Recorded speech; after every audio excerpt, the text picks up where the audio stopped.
nome da mensagem de hoje é A Rebelião do Coração, né? E nós vamos ler um trecho bíblico específico. É um trecho talvez não tão curto, mas que muitos de vocês já podem ter ouvido uma mensagem nesse trecho. Eu acredito que quem tem um tempinho de caminhada de igreja já ouviu, né? Está lá em Números, capítulo 16, nós vamos ver a partir do primeiro versículo. Verso 1. É a história de a rebelião, né, de Corá, ou dependendo da tradução, Coré, Datã e Abirão. Quantos aqui já ouviram essa história? Já leram? Eu sei que alguém já ouviu essa mensagem. Só que essa mensagem, antes de falar com vocês, ela falou comigo, né? Eu tive uma experiência com Deus nesse texto faz umas 2 semanas. E o que eu vou ministrar para vocês foi a correção que Deus fez comigo. Depois eu te conto o resto da história.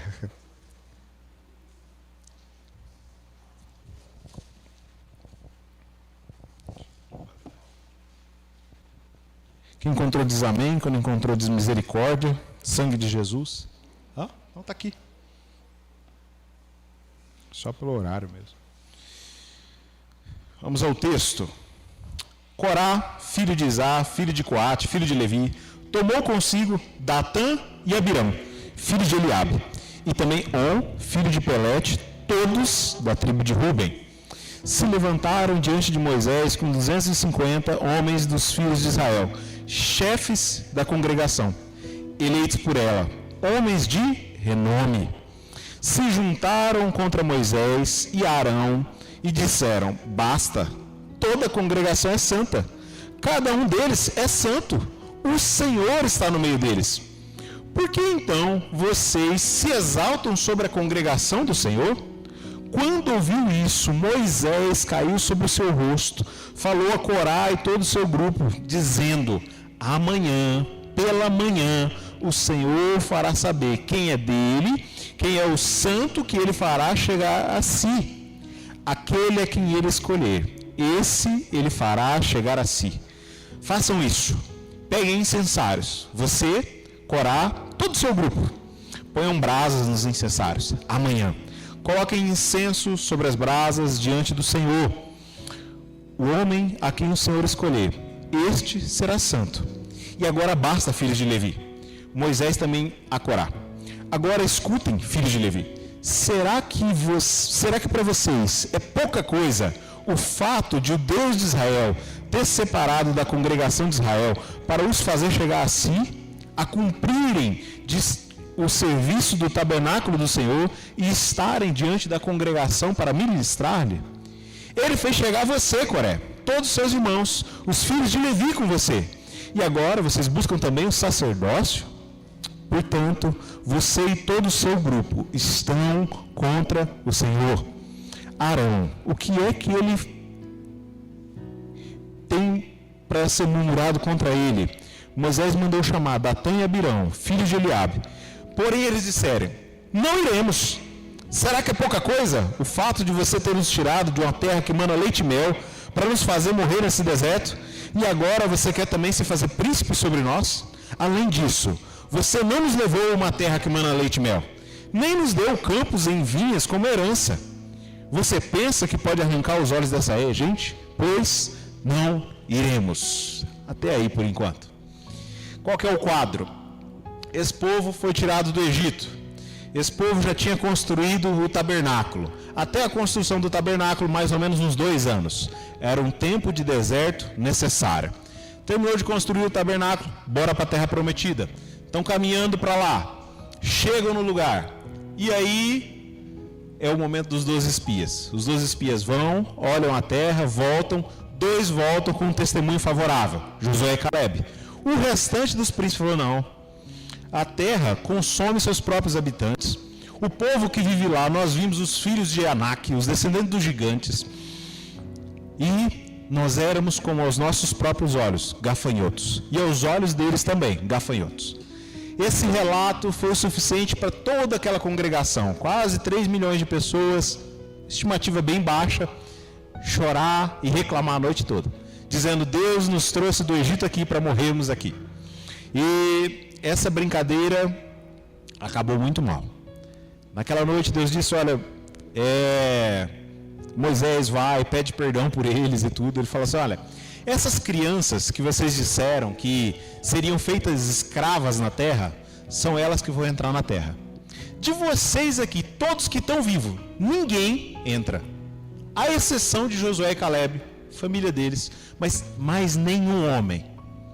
Então, aqui já começa a mensagem, porque talvez você tenha ouvido falar a respeito de você passar muito tempo no deserto.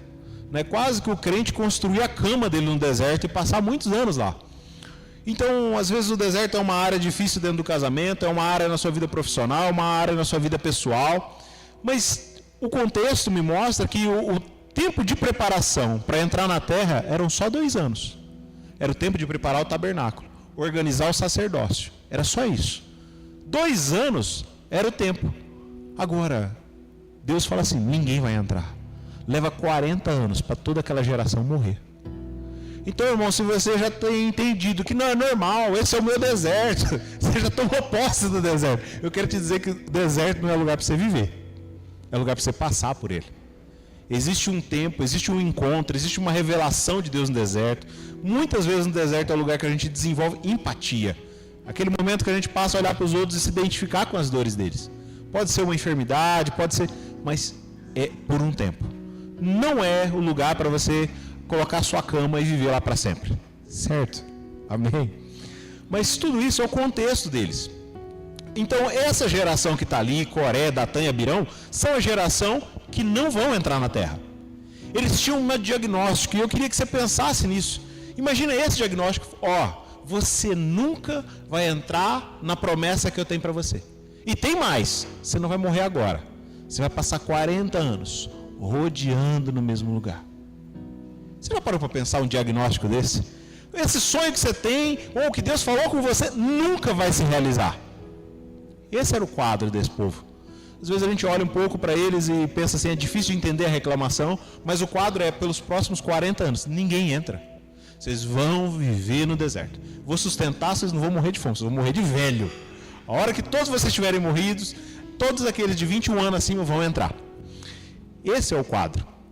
Então, imagina Moisés conduzindo esse povo que já não era fácil por 40 anos, e esse é o diagnóstico. Bom, eu não vou entrar na promessa, meus filhos vão. No meio disso, começam a acontecer alguns problemas. E aí você vai encontrar alguns deles em Levítico, outros em Êxodo, outros aqui em Número.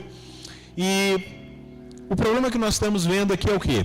Tem um sujeito, que era da linhagem levítica. Nem todos exerciam sacerdócio dentro do tabernáculo. Nem todos. Mas todos os descendentes de Levi teriam algum serviço relacionado ao tabernáculo. Isso era a regra. Qual que é a questão? Essa turma que se reuniu aqui, Coré ou Corá, depende da tradução, eles não tinham o serviço de apresentar as ofertas. Eles não estavam ministrando lá dentro, mas eles tinham um ofício. Junto com eles levantou Datã e Abirão, que são da tribo de Dan, E essa turma toda convence outros 250 homens de renome dentro da congregação. Imagina, entre 3.250.000 dos melhores ali, os mais destacados. Eles convencem esses 250. E o engraçado é que eles convencem os 250 não é com uma mentira, mas com uma verdade. Uma não, 2 verdades. Eles chegam para Moisés e falam assim: basta. Todo o povo que está aqui é santo. Todo mundo foi chamado. E eles não estavam dizendo mentira. Deus os havia santificado, então todo o povo era santo. E ele falou: tem mais, Deus está no meio deles.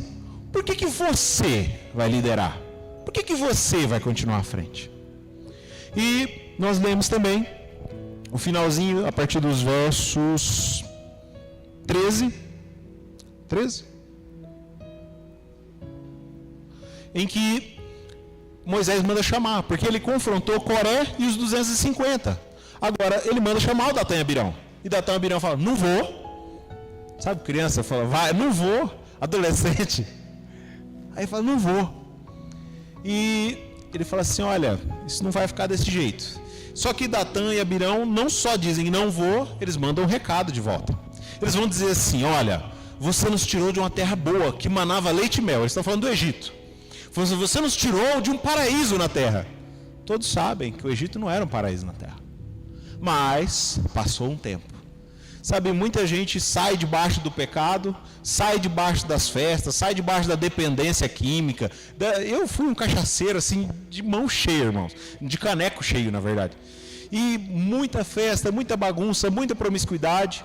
E quando Deus te tira de lá, você fica numa alegria enorme. Mas se de repente você começa a caminhar com Deus, parece até que aquilo até que era bom. Eu brinco que o passado tem um poder incrível para te convencer da mentira. É muito normal. Às vezes você vê um casal que está bem, um dos dois ainda lembra do primeiro relacionamento. Porque lá com aquele um que era bom, a pessoa já esqueceu o tanto que ela sofria lá, comia o pão que o diabo amassou com os pés, já esqueceu. E Datã e Abirão fazem exatamente esse joguinho. E ele fala, tem mais. Você acha que você vai cegar esse povo? Datã e Abirão estão falando assim, Moisés, todo esse povo está vendo isso. A conversa deles fez correr por todo o arraial. Todo mundo descobriu isso. Falou, olha, Moisés disse que nós iríamos entrar numa terra que mana leite e mel. Nós não entramos. Não herdamos nem campos, nem vinhas. Ele está olhando para Moisés e falando assim, olha, esse Moisés era um mentiroso. Nós sabemos que não. Eu disse a vocês que essa mensagem veio para mim na forma de uma correção. Semana passada, minha esposa e eu estávamos conversando em casa. E no lugar que nós vivemos lá, começou a ter alguns problemas. Uns problemas de goteira, outros de... E lá onde nós moramos é um apartamento meio que cedido, e eu pago por ele em serviço. Mas não é meu, eu vivo lá. E minha esposa disse algo para mim assim, falou, sabe amor, eu acho que Deus está nos empurrando daqui. E isso foi acho que na sexta noite. E quando eu passei por ela, eu falei, também acho. Ele só podia depositar alguma coisa na conta para a gente sair daqui. Eu não sei se você me identifica com algum desses personagens reclamando aqui. Mas isso foi o que eu disse. Eu falei com ela na sala, quando eu cheguei na porta do quarto, eu entendi Deus falando comigo, isso não vai ficar assim, amanhã nós conversamos. O texto que eu li no dia seguinte era Números, capítulo 16. E o que Deus começou a me falar era a respeito de uma correção, um ensino, mas como que esses personagens todos não são externos. Deus estava me mostrando dentro do meu coração esses personagens. Então o texto me apresenta 5 protagonistas. Ele fala de Moisés, ele vai falar de Arão, ele vai falar de Coré e vai falar de Datã e Abirão. E aí você fala, e como é que vive esse povo tudo dentro de você? E a verdade é que é essa. O ministério de tirar alguém de dentro da mão, lá debaixo do cuidado do diabo, esse é o ministério de Cristo. Então Moisés era um tipo de Cristo. Agora o ministério que vai introduzir o povo na terra, já é o ministério depois da morte de Cristo. É o ministério do Espírito Santo. Então quando a Bíblia fala de terra prometida, essa terra não é externa, ela é interna. Você vai ver algo que esses coaches aprenderam. Que o que muda a vida das pessoas não são as circunstâncias externas, mas a mentalidade delas. Jesus falou assim, olha, na vossa perseverança, vocês conquistarão a vossa alma. Então existe uma necessidade de você conquistar a tua terra prometida.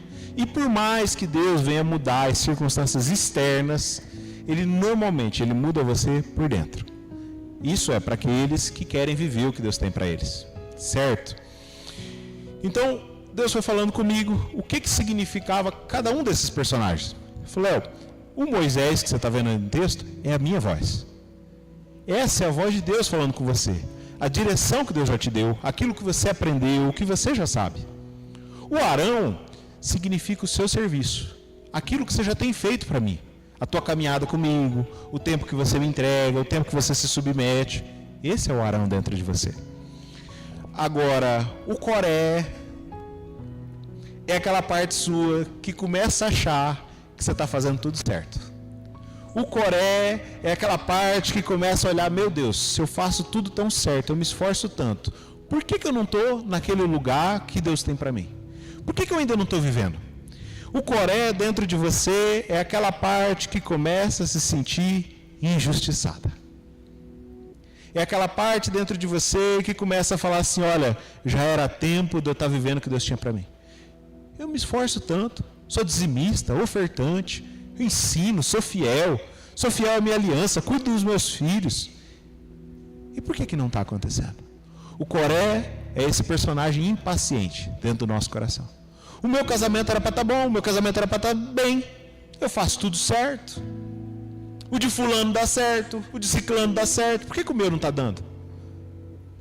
Coré dentro de você é aquele lado seu que às vezes começa a olhar e fala: rapaz, meu vizinho é um sem vergonha, mas tudo dá certo na vida dele. Coré dentro de você é aquele lado que começa a falar: rapaz, o meu cunhado, ele rouba, passa a perna, faz coisa, e as portas abrem na vida dele. Parece que a bênção de Deus persegue ele. Esse é o Coré dentro de nós. E o Datã e Abirão? O Datã e Abirão é diferente. O Datã e Abirão é aquele lado seu mais milindroso. É o lado teu infantilizado. Vem cá, não vou. Sabe quando a criança fala assim? Lá em casa é engraçado, né? O dia que eu vou pentear o cabelo da minha filha, ela fala assim: eu queria que fosse a mamãe. Porque a mamãe faz isso aqui. Quando a mãe está penteando, eu queria que fosse o pai. Por que isso? É o lado infantilizado. É o lado que não amadureceu. Agora perceba que é difícil separar o Coré do Datã e Abirão. Inclusive eles se juntaram ali. E muitas vezes essas coisas estão juntas dentro de nós. Eu quero ver com você alguns versículos. Entre o... Eu não vou ler de novo, não. Vou passar para a correção e daí a gente volta. Acho que vai ser mais fácil. Porque o que Deus falou comigo naquela manhã? Eu tenho um jeito de lidar com esses seus problemas. Essas áreas suas que ainda não se converteram. E eu quero ler com vocês o restante do texto. E aí a gente volta, acho que vai ser mais fácil de compreender. Dos versos 23 ao 38, nós começamos com Deus continuando agora. Deus diz assim: fala a toda essa congregação dizendo: levantai-vos do redor da habitação de Coré, Datã e Abirão. Aqui começa o tratamento. Deus poderia ter tratado com esses caras no particular. Deus poderia ter fulminado eles lá, na hora que eles reclamaram. Mas Deus fala assim: toda a congregação se afasta dele. A primeira forma como Deus vai lidar com o seu Coré é com uma exposição pública. Você já teve essas áreas assim que você falou: na minha vida isso nunca vai acontecer. Na minha vida eu nunca volto a passar por aqui. Eu nunca mais trabalho em tal lugar. De repente, a única porta que Deus abre para você é lá, naquele lugar que você prometeu que você nunca mais vai voltar. Eu nunca mais vou depender de fulano, de ciclano. Eu nunca mais vou estar nessa condição, deitado, enfermo. Aí Deus precisa de lidar com o seu Coré. E daí começa a exposição pública. Então ele fala para toda a congregação: se afasta da tenda deles. Se levantou Moisés, foi a Datã e Abirão, e após ele foram os anciãos de Israel. Disse a congregação: desviai-vos, peço, da tenda desses homens perversos. Não toquei em nada do que é seu, para que não seja arrebatado com os seus pecados. Levantaram-se, pois, do redor da habitação de Coré, Datã e Abirão. Datã e Abirão saíram, se puseram à porta da tenda, juntamente com suas mulheres, seus filhos e suas crianças. Como eu disse, a exposição é pública. Até agora eles estavam escondidos dentro da tenda. Eles vêm para fora. Então disse Moisés: nisso conhecereis que o Senhor me enviou a realizar todas essas obras, que não procedem de mim mesmo. Se morrerem, como todos os homens morrem, forem visitados por qualquer castigo, como se dá com todos os homens, eu não fui enviado por Deus. Moisés falou assim: olha, se essa turma que vocês estão vendo, se essas casas estão vendo, se eles morrerem de qualquer jeito, se morrer de velhice, se morrer de uma enfermidade, não foi Deus que me enviou. Não foi Deus que falou comigo. Moisés fala: porém, se o Senhor fizer algo inusitável, a terra abrir sua boca, os tragar com tudo que é seu e vivos descerem ao inferno, então conhecereis que esses homens desprezaram o Senhor. E aconteceu que, acabando ele de falar todas essas palavras, a terra debaixo deles se fendeu, abriu sua boca, os tragou com suas casas, como também todos os homens que pertenciam a Coré e todos os seus bens. Eles e todos que pertenciam a eles desceram vivos ao inferno, ao abismo, depende da sua tradução. A terra os cobriu, pereceram no meio da congregação. Todo Israel que estava ao redor deles fugiu no seu grito, porque diziam: não suceda que a terra nos trague também. Esse foi o tratamento para aquele lado mais orgulhoso. Esse foi o tratamento daquele lado que Deus precisa de resolver conosco. É por meio de uma exposição pública. E que você começasse a meditar nessa noite. Quais são essas áreas da sua vida? Quais são as áreas que você prometeu que você não era ovelha negra? Que você prometeu para todo mundo, eu vou provar que eu sou alguém na vida. Às vezes isso não aconteceu. E não é porque Deus não tem para você. É porque dentro de você ainda tem um lado melindroso. Ainda tem um lado infantilizado. E o desejo de Deus para mim e para você é que a gente rompa com isso. Quando a Bíblia fala de nós chegarmos à estatura e varonilidade de Cristo, é amadurecimento. Disse o Senhor a Moisés, diz Eleazar, filho de Arão, tome os incensários. Opa, eu pulei aqui. Lembra que esse foi o jeito que Deus lidou com o Coré, Datã e Abirão. Moisés veio no meio da congregação, foi do lado da casa deles, a terra abriu a boca, eles desceram vivos ao inferno. Isso nunca aconteceu mais na Bíblia. É a única vez que a gente vê alguém descer vivo no inferno. A Bíblia fala que o grito foi tão grande que aqueles outros 3 milhões de pessoas fugiram ao grito deles. Eu não faço ideia de que terror deve ter sido isso. Mas nesse momento a congregação toda foge para que não aconteça conosco. Porém, ainda tem uns outros 250. Não sei se vocês estão lembrados nisso. Os 250, que é o Coré, a turma que ele juntou, eles estão com incensário. E aí lá com aquele incensário, eles estão lá diante da tenda do Senhor e estão apresentando a oferta de incenso deles. E agora nós vamos ver como é que Deus vai lidar com esses 250.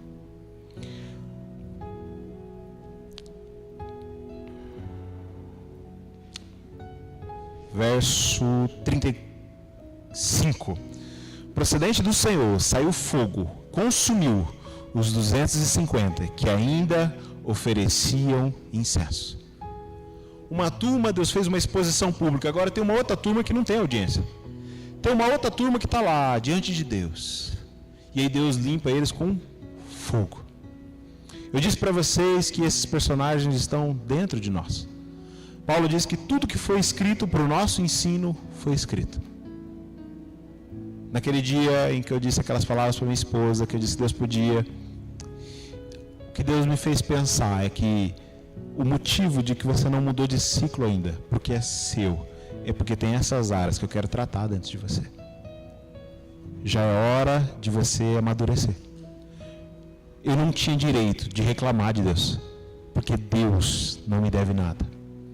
A Bíblia vai dizer que você e eu podemos enfadar Deus. Nós temos incentivado muito uma vida de oração ativa. Agora tem um tipo de oração que é cansaço para Deus. Eu incentivo você a chegar em casa, talvez não hoje, mas estudar o livro de Malaquias. Chega no ponto que Deus fala, quem dera alguém fechasse a porta do templo. E o desprezo deles com Deus era tão grande que Deus fala, vocês conseguiram me machucar, vocês conseguiram me ferir. O Fer acho que mencionou esse texto na semana passada, acho que é Malaquias 2, a respeito de eles virem apresentar os restos para Deus. E Deus fala assim, olha, vai lá, apresenta isso aí para o teu governador, o animal coxo, o cego, vê se ele vai se agradar de vocês. Mas a correção de Malaquias não acaba ali, ela continua. E Malaquias 2,17 fala assim, enfadais o Senhor com as vossas palavras, e ainda dizeis, em que o enfadamos? Quando vocês pensam, qualquer que faz mal, passa por bom aos olhos do Senhor. Desses ele se agrada. Ou, onde está o Deus e o seu juízo? Na versão da mensagem, vocês cansam o Senhor com essa falação. E como nós o cansamos? Vocês perguntam ao dizer, o Senhor ama os pecadores assim como ama os pecados. O Senhor ama todos. E ainda dizem, juízo? Deus é bom demais para julgar. Se tem um lugar que é perigoso você e eu entrarmos, que é onde Jó passou, é o lugar que eu começo a achar que todo bem que eu recebo é por causa do que eu tenho feito. Todo mal que eu não recebo, ou eu começo a falar que é porque eu sou muito bom. O mal não vem na minha vida porque eu sou muito correto. O mal não me visita porque eu sou muito certo. Quando eu começo a entrar nesse lugar, eu estou entrando num lugar chamado justiça própria. Talvez uma das coisas mais mal ensinadas nos nossos tempos é justiça própria. Você já ouviu falando assim, não julga? Porque você não tem direito de julgar, quem julgar será julgado. E nós entramos no lugar, Deus até me perdoa por julgar. Eu falo, mas a própria Bíblia vai dizer que nós devemos denunciar as obras do mal. O próprio Jesus vai dizer, julguem seguindo a reta justiça. Então o que Jesus está falando, quando ele está falando desse texto, não é a respeito do julgamento. Jesus está condenando a hipocrisia. Os fariseus eram campeões em julgar as pessoas por aquilo que eles mesmos praticavam.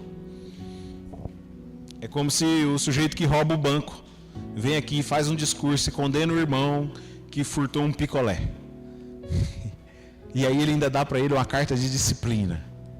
Presenciei isso, já vi isso. Homens assinando carta de expulsão de membros, porque esses membros haviam sido flagrados em adultério. Mas ele mesmo vivia uma vida adúltera por anos a fio. Anos a fio. O outro foi flagrado em um, mas ele estava lá, assinando a carta de expulsão. É isso que Jesus condenou. Agora, o senso que você tem, essa indignação, por exemplo, quem é que fica indignado quando vê um caso de pedofilia? Às vezes um pai que abusou dos filhos, um avô que abusa dos netos. Essa indignação que você tem, ela não é errada. Inclusive, pelo amor de Deus, não mata isso. Quando vocês veem a corrupção, tudo isso, você tem uma indignação? Isso é uma santa indignação. Nós estamos aqui hoje porque quase 500 anos atrás um homem chamado Martinho Lutero teve uma santa indignação. Ele falou, não dá mais para viver desse jeito. Nós não podemos continuar negociando os princípios, isso não vai dar certo. Ele teve uma santa indignação. Isso é bíblico. O crente, quanto mais ele vai se aproximando, o cristão, quanto mais ele vive com Deus, o coração dele passa a amar o que Deus ama, mas aborrecer o que Deus aborrece. Nós estamos chegando nos dias em que já não se pode mais se manifestar. Homens têm sido castrados, o discurso deles é proibido, tudo é discurso de ódio. Esse é o tempo que nós estamos vivendo. Só que esse chamado discurso de ódio, gente, isso não é justiça própria.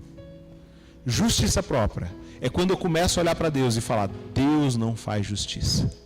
Você fala, eu nunca disse isso para Deus. Às vezes você não disse, mas a tua atitude está dizendo. Quando você começa a olhar e falar, por que fulano vai tão bem? Por que com ciclano dá certo? Por que com Beltrano vai? O cara veio um dia no culto, foi curado. E eu estou aqui há anos, eu ainda não recebi uma cura. Fulano foi batizado no Espírito Santo, eu nunca fui. Quando você começa a fazer isso, toda boa dádiva vem de Deus. Quem permitiu, não estou dizendo que Deus quis, mas quem permitiu que aquela pessoa adquirisse, foi Deus. Então, a partir do momento que eu começo a ver isso, Deus condena essa prática. Por meio do profeta Malaquias, ele fala, vocês começam a dizer que Deus tem prazer em quem pratica o mal. Vocês começam a dizer que Deus tem alegria nisso. E Deus fala assim, isso não está certo. Esse lugar precisa de um tratamento. Você sabe qual que é o tratamento para a justiça própria? Jó. Jó é um ensino sobre justiça própria. Eu não sei vocês, mas eu jamais gostaria de passar por onde ele passou. O homem mais justo da terra era injusto por causa de justiça própria. O homem mais honesto, mais íntegro. Se você quiser entender o livro de Jó, você precisa de ler a respeito do amigo dele, Eliú. Jó tem que orar por 3 amigos no final do livro, e não 4. Mas são 4 que a Bíblia registra. O último amigo, que é um rapaz mais jovem, ele é como que um profeta. E ele é a chave para você entender o livro. Então a correção que Eliú traz, Deus não pôs, nem tirou nada. E uma das coisas que Jó fala, se eu tivesse diante de Deus, eu apresentaria as minhas causas, eu sairia de lá justificado. Eliú fala, você é louco? Você acha que você vai se apresentar diante de Deus, você vai se apresentar e vai apresentar suas causas, e você vai sair justificado e Deus errado? Você é louco, Jó. Você fala como doido, Jó. Essa é a parte que muita gente não lê. O cara fica muito lá no começo do livro, que quando são os outros amigos falando mentira a respeito dele, foi, em tudo isso não pecou, Jó. Mas o livro não termina aí. Um tratamento à la Jó. É o que sobra para mim e para você, quando a gente começa a entrar nesse lugar de justiça própria. O motivo que nós não somos consumidos é a misericórdia de Deus. nós recebemos muita coisa na vida, que é a graça. A graça de Deus, ela ameniza as consequências do que nós fazemos. Gente, se a gente estudar um pouquinho da lei, você vai ver que se uma criança mentia de novo, ela deveria ser apedrejada. Esse era o nível. Quem aqui nunca contou uma mentira? Tem alguém? Então quer dizer que você e eu estamos debaixo de uma sentença, estávamos debaixo de uma sentença de morte. Então, irmãos, não interessa o tanto que você tem feito. Nada que você tem feito. Nada que o teu arão interno tem entregado. Nada da tua vida devocional, nada dos seus jejuns. Nada disso te torna alguém assim. O que te torna puro é o sangue de Jesus. Só isso. Você foi salvo pela graça. Você anda pela graça.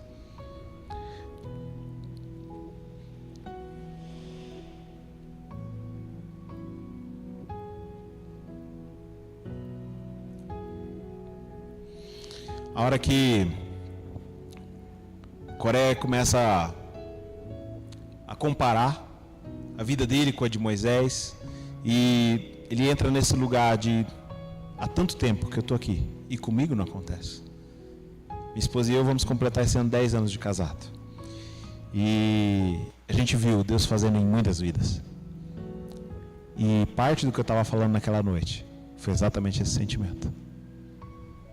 Eu vejo o Senhor fazendo em tanta gente e comigo não acontece. E na hora doeu bastante. Do fundo do coração, eu não queria estar aqui compartilhando essa história com você. Preferia deixar isso para minhas correções particulares. Quase todos os dias, quando eu medito na palavra, Deus me chama a atenção em alguma coisa, tem algo para mudar, tem algo para fazer diferente.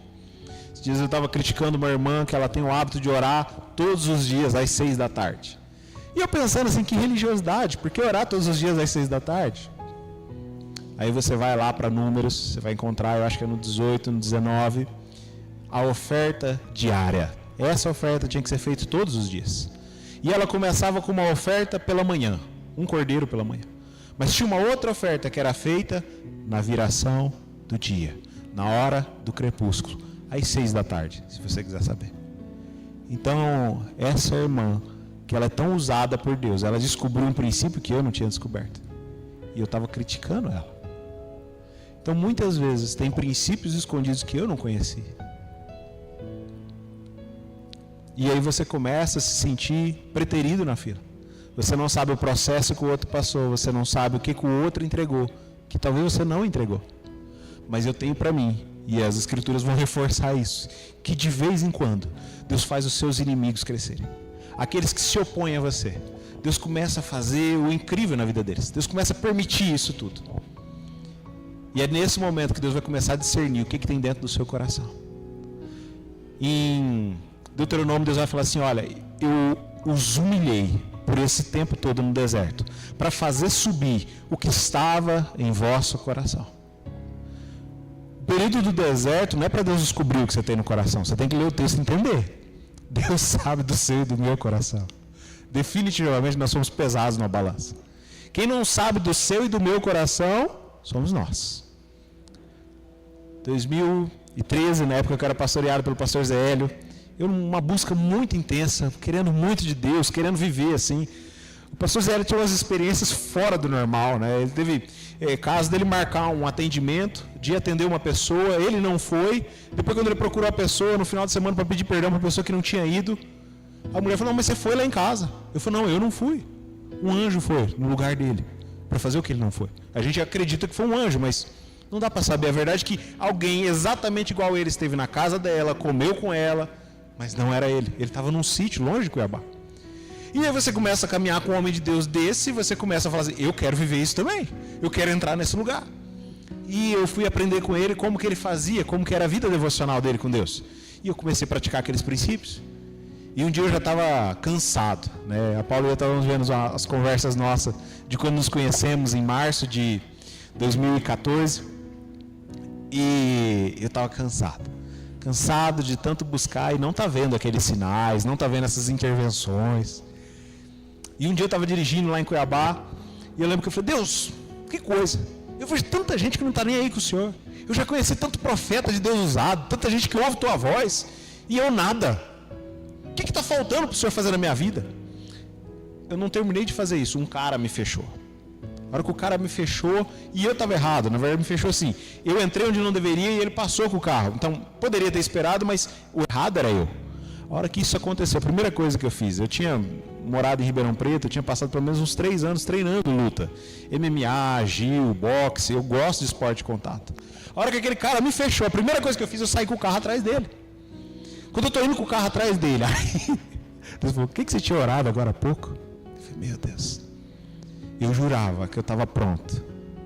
Sabe o que acontece? Quando você vem com o teu incensário, o fogo te consome, você descobre que você não é aquilo tudo que você imaginava. É a hora que você começa a discernir, rapaz, eu achei que eu já era alguma coisa em Deus, eu não sou isso tudo não. Se você começou a entrar num lugar, eu tenho feito tudo certo, eu sou muito bom, e Deus não está fazendo na minha vida, pode ser que nessa noite Deus está chamando a tua atenção. No como você tem feito. A motivação por trás do que você tem feito. Passaram-se 10 anos, e parece que muita coisa melhorou, mas tem coisa que eu não aprendi ainda. Logo que vim pregar aqui a primeira vez, eu disse a vocês que o homem de Deus ele só prega 2 mensagens na vida: o que ele vive e aquilo que ele sonha em viver. Eu tenho procurado me submeter a Deus diariamente. Aquele dia minha esposa não ia me convencer, ela sabe disso, que eu estava errado.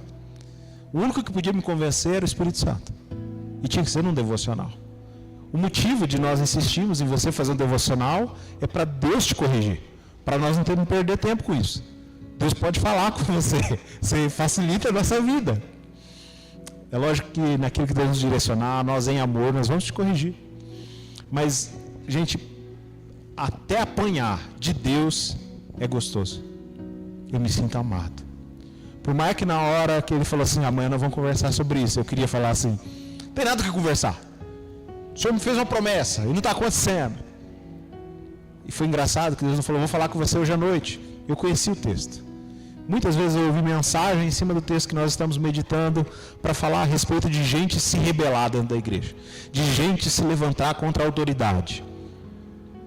Não é disso que o texto está falando. Eu falei, não, mas eu li o texto. Eu falei, não. O que aconteceu é que eles tinham uma questão e eles não foram falar com Moisés. Eles começaram a falar de Moisés. Isso é uma questão de maledicência. Eles foram julgados especialmente pela maledicência.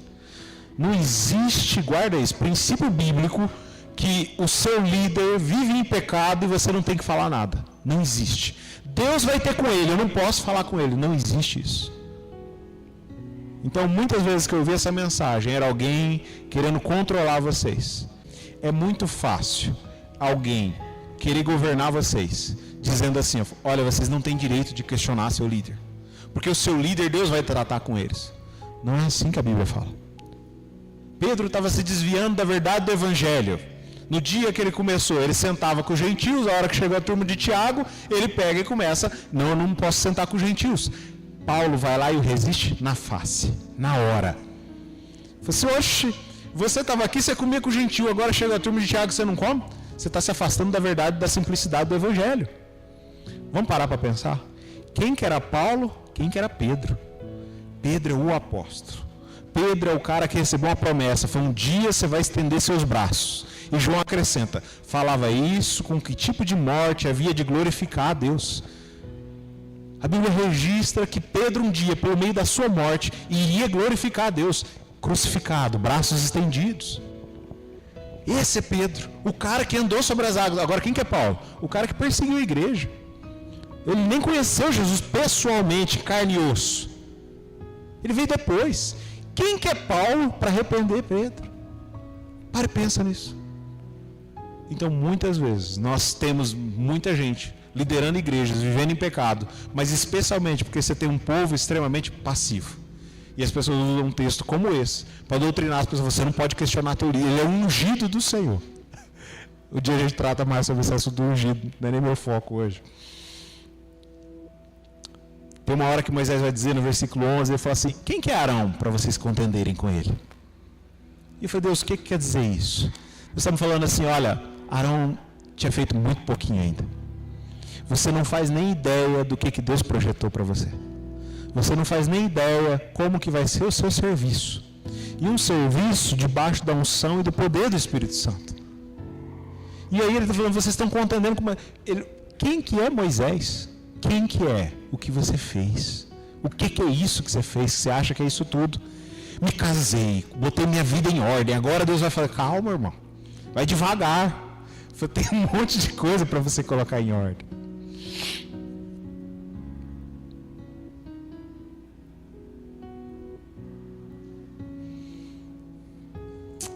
Lamentações 3,39. Jeremias diz assim: por que, pois, se queixa o homem? Queixe-se cada um dos seus próprios pecados. Quando você quiser lamentar da sua vida, começa a culpar você. Não culpa Deus. O pior lugar que você e eu podemos entrar é num lugar que a gente começa a culpar Deus. Porque para o cristão, a única expectativa dele é em Deus. Deus diz que eu sei os pensamentos que eu tenho a respeito de vós. E até no deserto, Deus está te amando. Até nesse momento difícil, fragilizado, Deus está te amando. E a ideia é que você possa viver diferente dos outros que viveram. A Bíblia registra trocentos reis entre Israel e Judá que não passaram por esse processo. Gente que não olhou para dentro do coração para perceber, eu estou em rebelião com Deus. Eu já não acredito que Deus é bom mais. Se Deus fosse bom, tinha feito assim, fazia assim. Aí você tirou Deus do lugar dele e você assumiu o lugar. Agora Deus não é mais seu Deus, você que é seu Deus. Porque você decidiu ter um Deus para si. Quando você começa a olhar para o seu Arão e falar, Deus tinha que fazer assim, porque eu fiz assado, você está querendo manipular Deus pelo teu serviço. Você não vai conseguir. Eu vou te adiantar. Você não vai conseguir. Deus não é manipulável. E se Ele tem feito na sua vida, chama-se graça e misericórdia.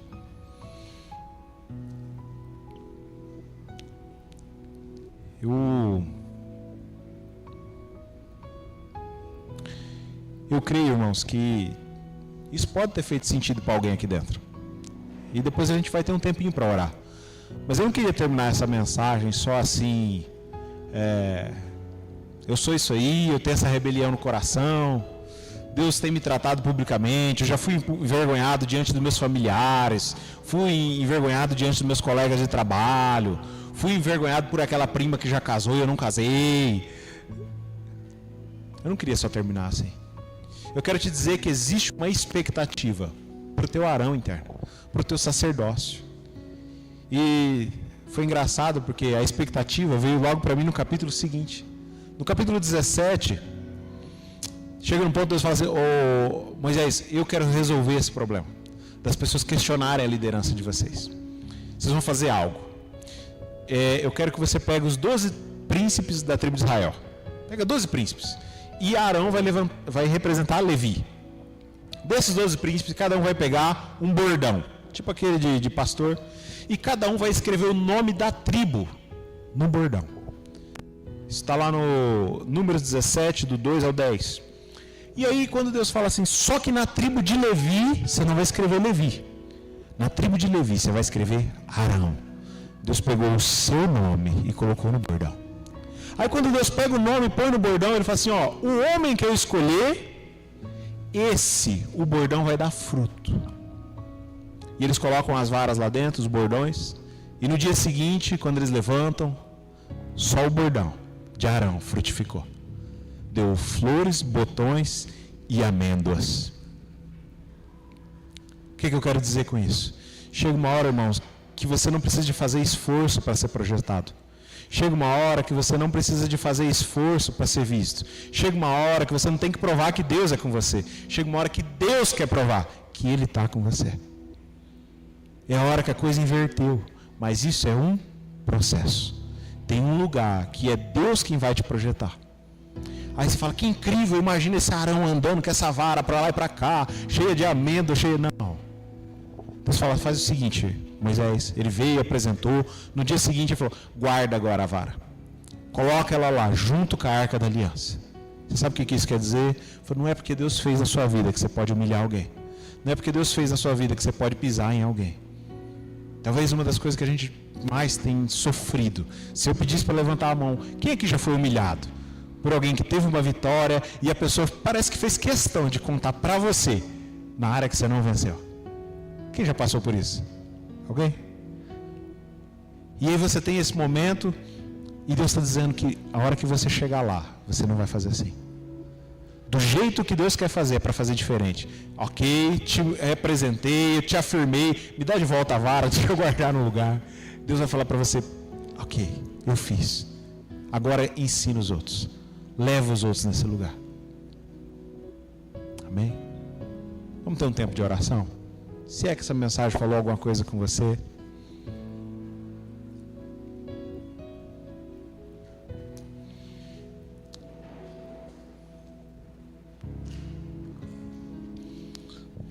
Deus, nessa noite, a sua igreja está reunida aqui num propósito. De ouvir a sua voz. De se alinhar com o que o Senhor tem para nós, Pai.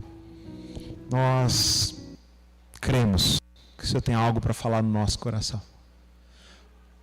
Nós queremos pedir agora, Deus, encarecidamente, que por meio do seu Espírito, o Senhor fala no nosso coração. Onde que está o Datã, o Abirão, o Coré? Qual é a minha atitude que representa isso, Deus? A infantilidade,